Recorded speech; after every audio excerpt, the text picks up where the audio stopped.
Frères, menez votre vie dans le Christ Jésus, le Seigneur, tel que vous l'avez reçu. Soyez enracinés, édifiés en lui, restez fermes dans la foi, comme on vous l'a enseigné. Soyez débordants d'actions de grâce.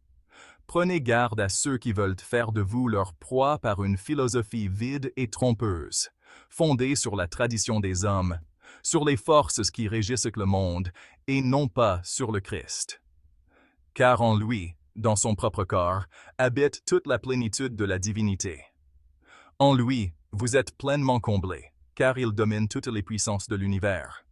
En lui, vous avez reçu une circoncision qui n'est pas celle que pratiquent les hommes, mais celle qui réalise l'entier dépouillement de votre corps de chair. Telle est la circoncision qui vient du Christ. Dans le baptême, vous avez été mis au tombeau avec lui, et vous êtes ressuscités avec lui par la foi en la force de Dieu qui l'a ressuscité d'entre les morts. Vous étiez des morts, parce que vous aviez commis des fautes et n'aviez pas reçu de circoncision dans votre chair. Mais Dieu vous a donné la vie avec le Christ. Il nous a pardonné toutes nos fautes. Il a effacé le billet de la dette qui nous accablait en raison des prescriptions légales pesant sur nous. Il l'a annulé en le clouant à la croix. Ainsi, Dieu a dépouillé les puissances de l'univers.